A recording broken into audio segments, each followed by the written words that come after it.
Welcome to PatsCast, the unofficial Regina Pats podcast. We are a proud member of the Saskatchewan Podcast Network. I'm Matt. I'm Chris. And this is our episode for February 2nd, 2020. All right, thanks everyone for listening in, watching, or connecting in live via Twitter, YouTube, or Facebook. And of course, replays are always available on all those platforms. PatsCast. We are a proud member of the Saskatchewan Podcast Network. I'm Matt. Replays are always available on each of those platforms and, of course, on your favorite podcast app. Follow us on Twitter or Instagram at WhlPatscast and interact with us on those platforms.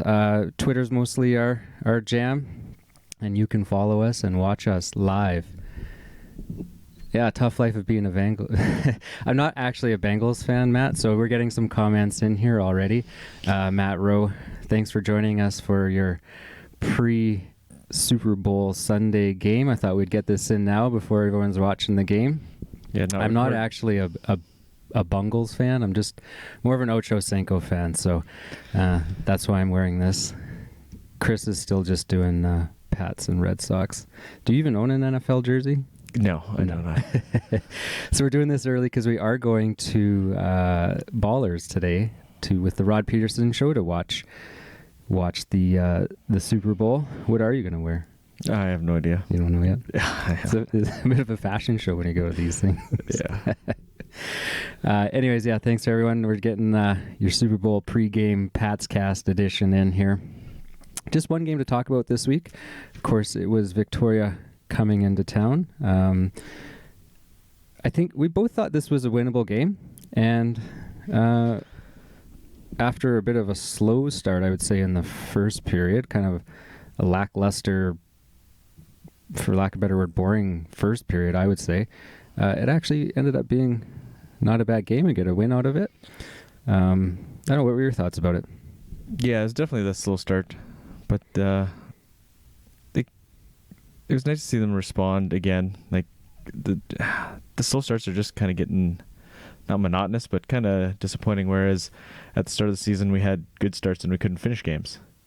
So yes. Yeah. That's true. It's the opposite now. Like we were down twice in this game, and we came back both times and pulled out the victory. Yeah, and it's kind of, the goals are starting to be a little bit nicer. I don't know if, well, Victoria wasn't that good. We were saying they gave up a lot of 2-on-1s. We had them, and they defended them just about as poorly as we seem to. The second or sometimes third man coming in was pretty wide open, and it was nice to see the guys come back. Denemy, again, like we've pointed out, playing really well. You have his stats for January. I don't know if you have them on the top of your head, but he's really on a roll here. I think it was 7 goals, 7 assists in January. Yeah. Like that. The 20-year-olds played decent enough, I thought. But goaltending was not an issue. I didn't really think. I don't know. The first goal was set off, kind of got burned, and then Busky was. I'd blame that more on set off. Yeah, he got undressed. Yeah, he did. But Busky was really awkward. He was in an awkward position, and but he's not going to be what we had, where you can have him bail you out. So it was nice the guys scored the goals they did and came back. And then into a shootout again. Dubinsky with the only goal. Kind of miffed it up a bit. Yeah, he and totally then did. Yeah, not still kinda. Okay, totally muffed it up, and then was still able to pull it off and get the goal. So yeah, and Victoria was undefeated in the shootout. They were 4-0. So I was like, ooh, this is a little. Going into it, might have been. Yeah. Yeah, you were thinking if it went to that, we didn't have a very good chance, but I didn't think so. But hey, we pulled it out. Hey, and that's where Busky stood up. He was he stopped all 3 in that. Yeah, exactly. He made the saves in the shootout. He made a couple of good saves there in the penalty kill and overtime. They had some really good chances. Yeah. So we started it off on that was a frustrating penalty to take. Like, come on, there's 19 seconds left. It's not even, was it barely in the zone? Was it a neutral zone almost? Blue line area.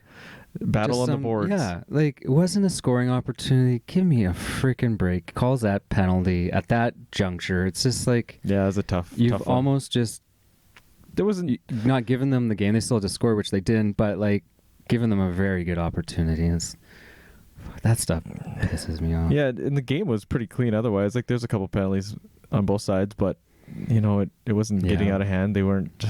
I thought it was a pretty well officiated game, and then until it was just like Speaking of clean, we would have heard more about Zonnefeld's that wasn't anything if there was going to be any No. extra. Yeah, No. I didn't think it was.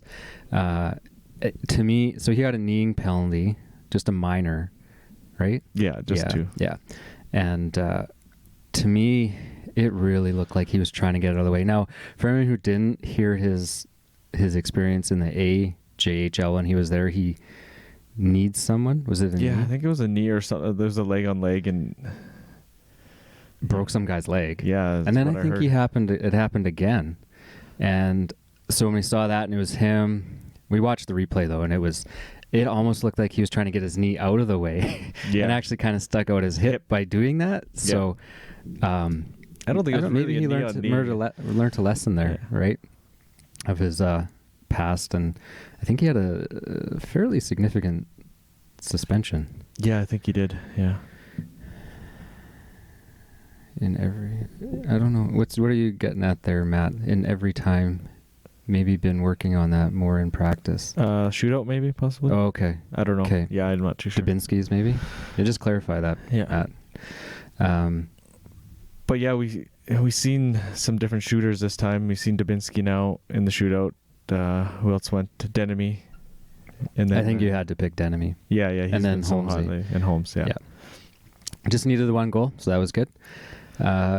Yeah, and Victoria was struggling on that road trip. They did not do well, and they've been struggling. Actually, you said since they picked up Tracy and Evan Huff.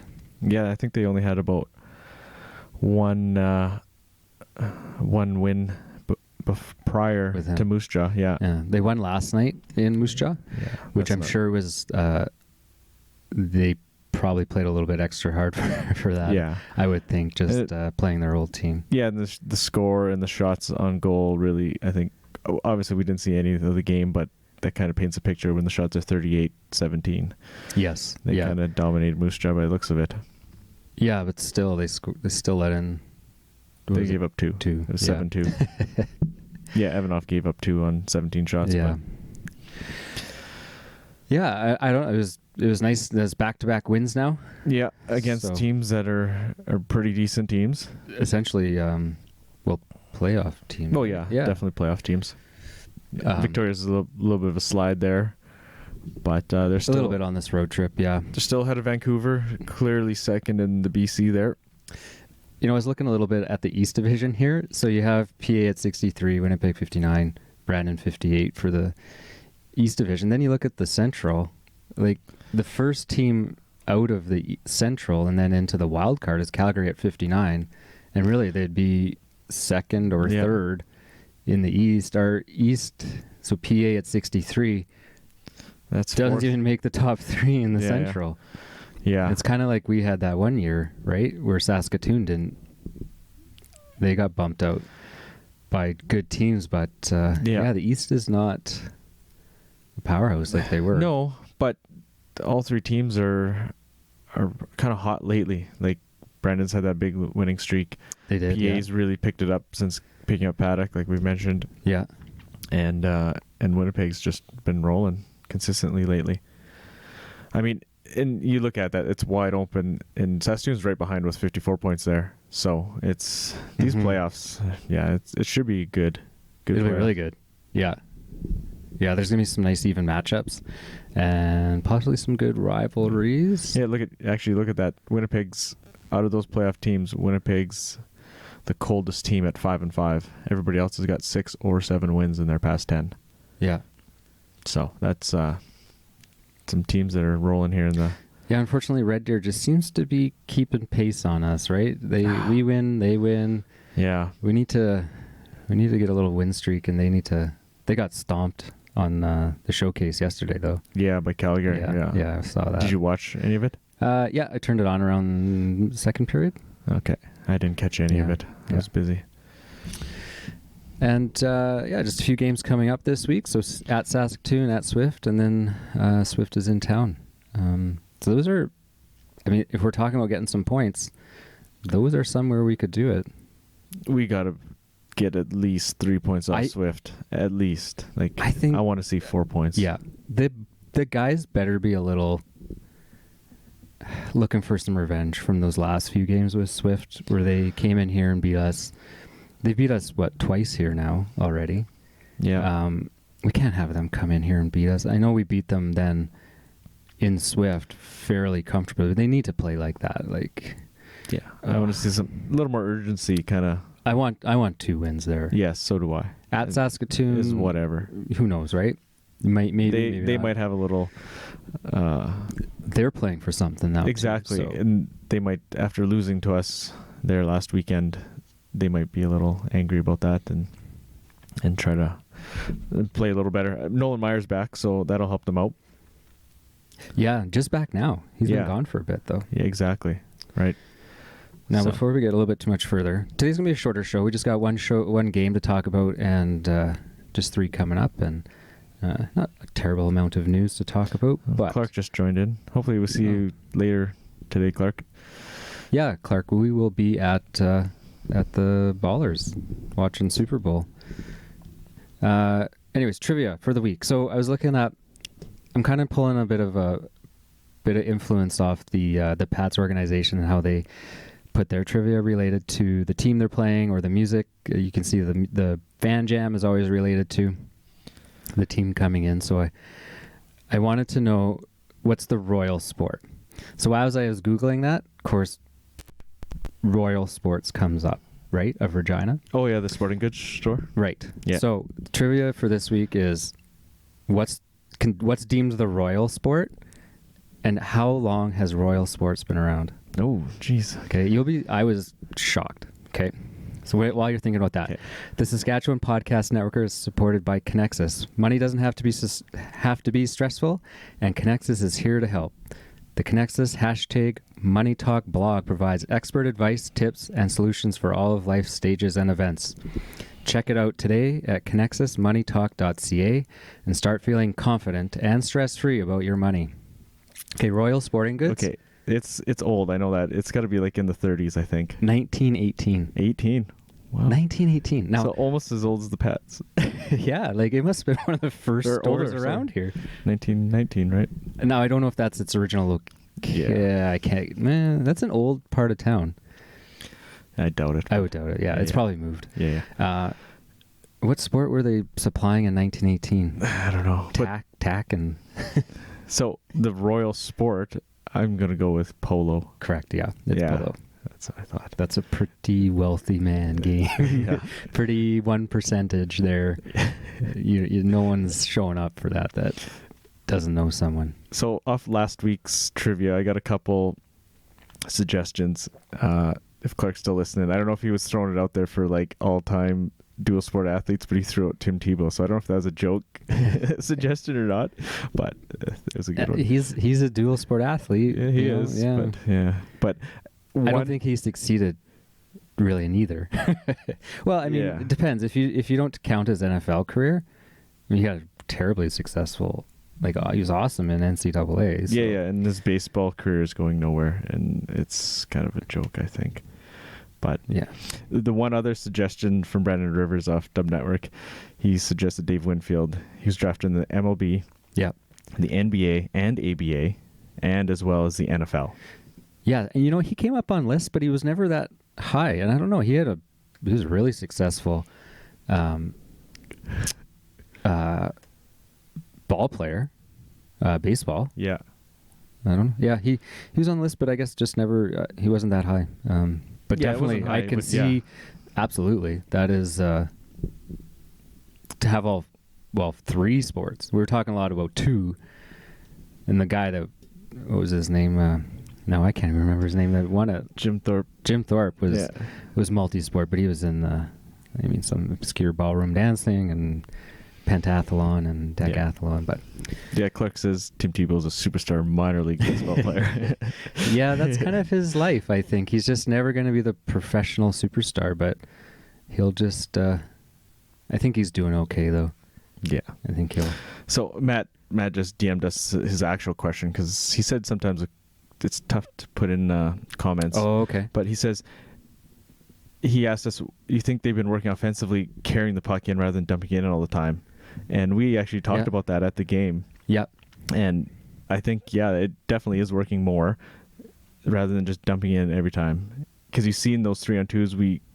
I mean, you're not going to dump it in on an odd man rush, obviously, but they're creating some chances in the neutral zone where they're getting these odd man rushes. So better. And maybe that's why we're noticing Dubinsky a little bit more, and because Dubinsky doesn't. He tries dump that. It in. No, he does, and maybe he was playing that system, but now that he's not, and he's got a bit of a green light to try some stuff. Maybe that's why we're seeing him. I mean, he's been on the ice so much, and we just he has been getting a lot more ice time. Yeah. And now you get to see some of his skill. And the guy's still young, right? Yeah. He's still got some room for improvement. And definitely room for improvement. The skill's there, so you hoping that he's going to take that next step and become a 15-goal scorer maybe next year. We thought we see him score a few more goals this year, maybe up. I think we're just delayed a year. Yeah. So maybe we see a little bit of a breakout. But... Yeah, that's a good point. We've noticed that too. Just a bit of a different game. The goals even are a little bit more tic-tac score.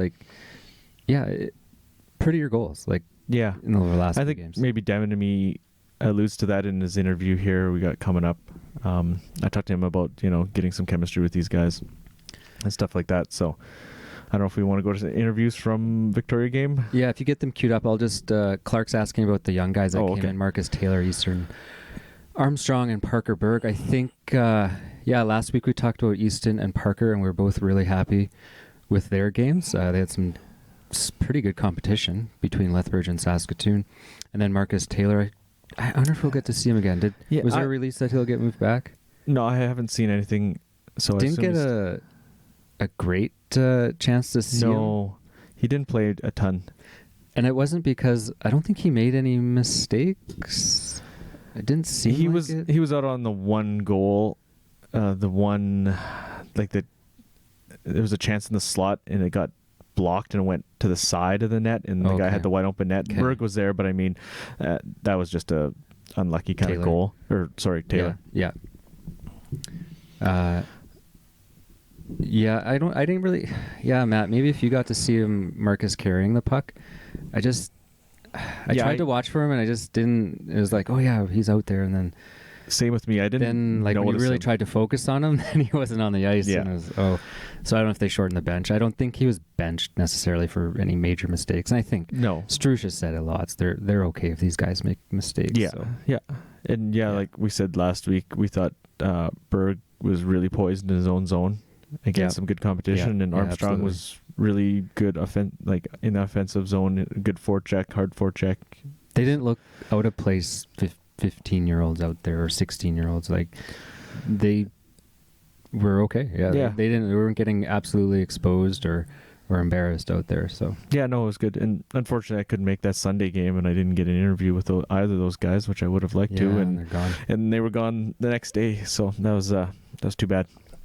Sure. So you got some good interviews with you talked to Denemy, Pratt and Struch. Yeah, so Pratt, we can, as you get that queued up, he for anyone who didn't see, it was well publicized. It was his 30th or 300th game in the WHL, and he topped that off with a Gordie Howe hat trick, a fight assist, and a goal. So let's listen to Denemy first. We've been speaking about his game over the past few weeks and noticing that, and so Chris had a chance to talk to him after that Victoria Had game. a little slow start there tonight, but kind of responded there pretty well in the second period. What kind of was the message in that first intermission there? I think half that period, first period, we were definitely asleep and weren't executing. And we're just playing hard in general. And that first intermission, Dave kind of woke us up and told us if we want to get back in the game, we're gonna have to start working. And I think we answered the bell well. What does it take to put in a full 60 minutes to beat kind of these better teams? I think just buy-in from everybody in the lineup. You want to play everybody, and when you can roll 4 lines and 60 men, and everybody's contributing and giving a good effort, it just makes it easier to play. And most nights that'll work out for you. You guys get some confidence from beating like Victoria, Saskatoon here, a couple games in a row, some better teams after that tough road trip, right? Yeah, I think the confidence is good right now. Beating those kind of teams shows you that when you're playing at the top of your game, you can compete with anybody in this league. And some teams probably look at us as maybe an easier game, but I think we've done a good job of shoving it in their face kind of a little bit. What could you do to take that through the rest of the season, trying to finish the season strong here? I think just wanting to get better as a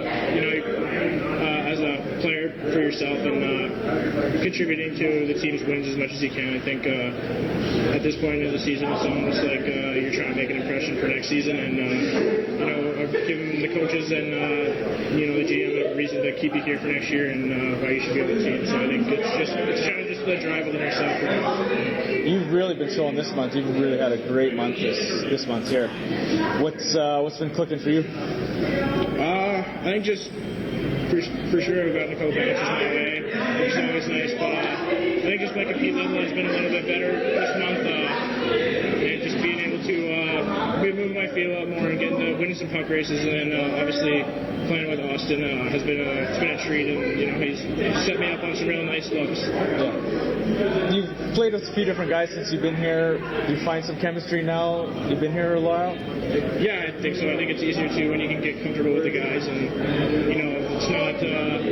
it's not like you're going out there with a guy who you don't know and you're playing on a shift with them. Now I know everybody on this team now. We're close and we know each other's what each other's all about, so it makes it easier. So we were talking about him. He's 19 and he could be theoretically back for his 20-year-old. And he was alluding to it a little bit. They're playing for next year. Yeah, so definitely. That'd be awesome if he was one of our 20-year-olds. That'd be awesome. He's been a great acquisition this year. Definitely. Yeah, he's really impressed here lately. And we've seen it as soon as he came over. His shot was, you can see it was a plus shot, probably the best one on the team. I would say so. Yeah. Yeah. And now he's clicking. He's got some consistent line mates, and him and Pratt have been really have really clicked real well. Yeah. Yeah. And you also spoke to Pratt after this game. Yeah, it was a big game for him. So let's listen to Pratt now. Big night for you, 300th game, goal, assist, and most importantly the win. How did that feel tonight? Yeah, it felt really good. I'm fortunate to be able to play 300 games in this league. That's something everyone gets to do, so it's an honor. You guys had a slow start, but you really responded that second period. What was that message in the first intermission there? Just stick to it. I mean, they're a really skilled team. You guys just got to keep playing the way you know you have to. So, once we did that, everything came together. It was a tough U.S. road swing, but you guys came back and you beat Saskatoon, you beat Victoria, a couple better teams. Can you translate that into some momentum here? Yeah, for sure. I mean, we played really good on the States trip, just minus 1 or 2 games. So, we got a little confidence coming back from that. It's always good to be at home. So, just the feeling of being at home and, being ready to go. You've been playing with Denemy lately. He's really been rolling. You guys have got some chemistry going there? Yeah, he's just, he's a natural goal scorer and he knows how to make plays. So, it's really fun getting to play with a player like that. He's something special. So, it's easy. You just give him the puck and he scores. Yeah, Pratt, I mean, that was an awesome game for him. Nice to get some points there. And he slowed down a little bit on his point getting streak there. A little bit of a lull, but now maybe back on that line with Denemy. We'll see see that pick up. Yeah. So Clark just wrote in, Yeah, I guess we can start talking about the 20s for next year, but if you're looking at who they are, I would say, well, who are 19s now? So you got Denemy there, Walker, Yeah. and then Crane and Buskey. Yeah. So there's only 4. Yeah. But you never know. You go outside the organization, right? true. And is Buskey a 20-year-old? You want to fill a spot with him? I don't know about that. Tough call. Yeah. You need someone there. So you're looking Walker and Denemy for sure, definitely, like Clark said. And I think then so. Crane, I don't know if he's a great player, but is he 20-year-old worthy? Yeah. I don't know. Yeah. But I think this whole goaltending situation, we've mentioned it before, has kind of got bungled up, and I think you're going to have to look outside the organization unless they're looking at the Welke out of the Mintos, if he's going to be the guy next year. I don't know. Yeah. It's just a shame because we said this in the preseason episode. Paddock's probably gone, right? Yeah. So why? We still don't know the answer. Why get rid of McNabb, who's not even playing? I know he's Well, that being said, could you still go get him? You could, if he wants to play. But regardless, I looked up on elite prospects and stuff. Like, I don't see him playing anywhere. Like, unless somebody knows where he's playing. Like, I don't know. Like, because Winnipeg released him or whatever they did, and yeah, because I know he was hurt there a little bit at the start of the season, and then they brought in the guy that bailed on Lethbridge there, Liam Hughes, was it, or whatever? Yep. Yeah. So, Clark, to your question, to keep Crane or Buskey, is it one or the other? Yeah. I think you're putting yourself into a corner if you say it's Crane or Buskey. Yeah. I think the window is open for another. Yeah, I think so. In my opinion. Because you want Walker. I mean, Walker may not even be guaranteed. Anyways, okay, yeah. So Clark, yeah, he comments, if they would have kept McNabb, they would have owed another draft pick to Vic, and yeah, that is true. I think it was maybe a 4th round. Okay. If he played any part of the regular season. Okay, so we figured there was some conditional picks out there somewhere. Yeah. That had something to do with it. But now we're really. Yeah, I know. Like you can. I think you could have afforded to give up that 4th to keep McNabb for this year. Yeah. And next year. Like for 2 more seasons of a solid play. Like, we were happy with McNabb. Obviously Paddock was maybe a little better. But yeah, I mean, he's got the more value, so you can get more back for Paddock. So we were fine with either one of them sticking around. And now we have none. And it's like, now okay. you look at what we've got in net, and it's like it's not as. We were a little bit spoiled for a bit. Yeah. Struch does allude to Buskey here in the interview. He's played a couple good games lately, but I don't know, the consistency is not there. And you even look at his stats with PA last year. He was with PA in the first half. Yeah. And his his win-loss record is great. Yeah, sure, because PA was rolling. But you look at his goaltending stats, and they were not good. Well, he better play against Saskatoon. Yeah. Oh, yeah. He's undefeated, right? So maybe keep that streak going. Yeah. Yeah.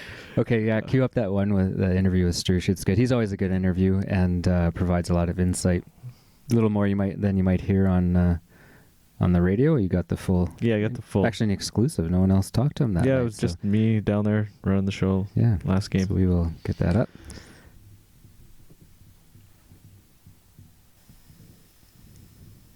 Slow start tonight, but you guys really responded to that second period. What was that message? Well, it was our D weren't moving the puck fast enough. We got off to a bad start with a weak goal, which happens. I thought that Donovan responded really well. I guess he played a great game for us. He gave us an opportunity. But really, 5-on-5 was fantastic. Our play without the puck. We did so many good things to get the puck, and we made good plays after that. So I think a lot of times when you run up against a real good team like Vic is, and you can weather the storm every once in a while like you're going to have to, do things right, get an opportunity. I think we took good advantage of it. Donovan's kind of getting some momentum going here. Once he's getting some more action, what do you see from him? Well, just he works hard. I mean, he worked hard with Max as a backup here, and he's earned the right to get some games, and he's won a few. I mean, he won a big one in Everett on the road, and we came in. He had to come in a couple of games ago for Dan, and he's done the things the right way, and he put in some time and some effort, and he's earned the right to play some games for us. You guys have beat Saskatoon now, Victoria lately, some better teams. Yeah. How do you project that message that they can play with these teams? We beat them. We beat PA twice too. So the things we've done throughout the year as a group, and knowing that it's a build and the guys still sticking with it, coming to the rink every day, playing hard, has been so important for us, and that's given us a chance to play against these good teams and do things right, and they deserve a lot of credit. Preston Denemy, he's really been hot lately here. He's playing good, plays the right way, puts himself in positions to score goals, and he gets out there and they do the proper things. He gets chances to score because he can shoot. He can score some goals. Yeah, so alluding a little bit back to that goaltender situation, Matt Rowe writing in, bringing up keeper next year. I think he'll get a fair shot in training camp and preseason, maybe a little bit into the season, and we'll see how he does. I wouldn't bank on that personally. Yeah, I don't know if you want to bring up a 16-year-old to back up. Like, you want him playing, but I don't know, it's... Yeah. We'll see how he does. People who make more money than I do make these decisions, but obviously... I think he's still got some growing to do, too. Yeah. Yeah. You kind of want him... Because, backing up as a young guy, I don't know. I'm not a huge fan of that, but, I mean, he does have that potential. I mean, he's going to get lots of work in practice, working against, WHL players and stuff like that, but... Yeah, that's a tough decision. I guess we'll see what happens in the offseason, what they do in the goaltending situation. Yeah, it might be out of necessity. It could be. That he's here. Yeah. I personally, I think goaltenders need just that extra year. Yeah. Yeah, it's tough for a 16-year-old to come in. All right, well, let's just wrap things up here. Let's talk a little bit about, did you like those... the jerseys? Yeah, the kidney jersey. We kind of didn't talk about them last show, and I thought they were nice. Yeah, I liked them. They were nice. I think they went for a pretty reasonable price. Yeah, they were. I didn't follow up on the auctions, but if you wanted mid-100 up to 2, and there's a few over 2, but I mean, you could have got one for under $200. I think if they were crested, I would have been all over it. Yeah, if they weren't just screen printed, yeah. I did mind them. Kind of the unique thing too was Mackay Mitchell's jersey was one, and someone was, and of course they had the photo with him, and he actually looked pretty good. Like, I would have expected him to be like bruised and like that old like purpley greeny gross bruising, but he actually looked not too bad. A little swollen, but nothing outrageous. Well, and then on the injury report that he's been upgraded to 2 to 3 weeks now. Yeah, so that's good. And then we saw Walker come back. And then Jacob Brook, he's going to be a little longer yet. So, they were expecting him back before the end of the season. And so now we'll see. It might not be. Yeah. Actually, going back to that Walker thing of the 20-year-olds, we do have a lot of 19 D-men. So Walker could be expendable. I don't know. It's tough. Want him, but you do want him. He's in pretty your leadership solid. group right now. So yeah. But we are going to have lots of solid D-men next year. And also from that kidney awareness or organ donation game, the bobblehead distribution. We didn't talk about that. Yeah. I liked that. I liked that. We weren't at the game with the hats, but when I saw that, I was like, I wouldn't mind one of those hats. Like, I actually would have worn one of those hats as like out in the garden or something, right? Yeah, like out in the yard, yeah. I would have liked one, but you said someone was there a few minutes after doors opened. They were all gone. Yeah.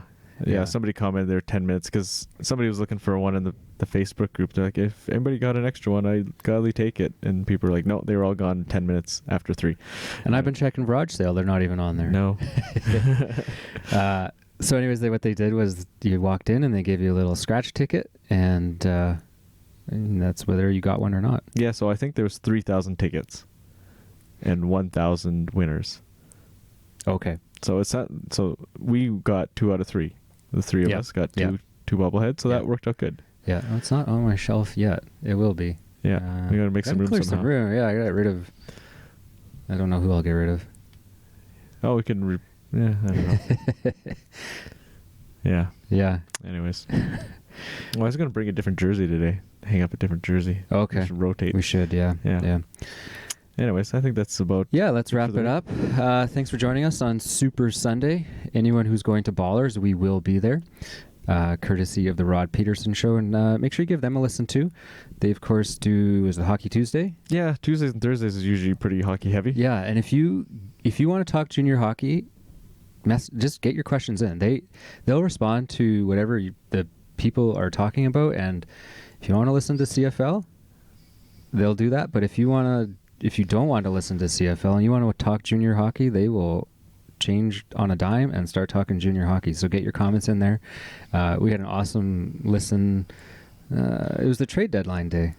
Or the day before when Max Paddock got traded. I think the whole episode was they just junior hockey. And that's because the fans were doing that. And and they got some good guests. Like you got Kelly Rempel on there. He's got all sorts of junior hockey stories. He worked for the Pats. He worked for the Warriors. Yeah. And he even talked about being Bret Hitman Hart's agent there for a bit, kind of into the wrestling thing. Yeah. And he's got lots of good stories. So they get on Les Lazaruk, they get on, Phil's on there once in a while. Yeah. So Tuesdays and Thursdays are usually their hockey days. They obviously talk about the NHL and stuff, and that's a hot subject right now. The Edmonton, because they're not just a local show. They're pretty much national. Yeah. So the guests they get for CFL, or if you're into CFL, they get some great guests. Yeah. And hockey at that matter too. Right? Oh yeah, for sure. Players and so we'll be there with them watching Super Bowl. So who are you cheering for? I don't know.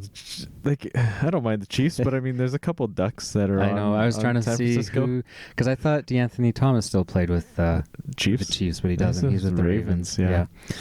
So they got DeForest Buckner and Eric Armstead on that stout 49ers defense. Yeah.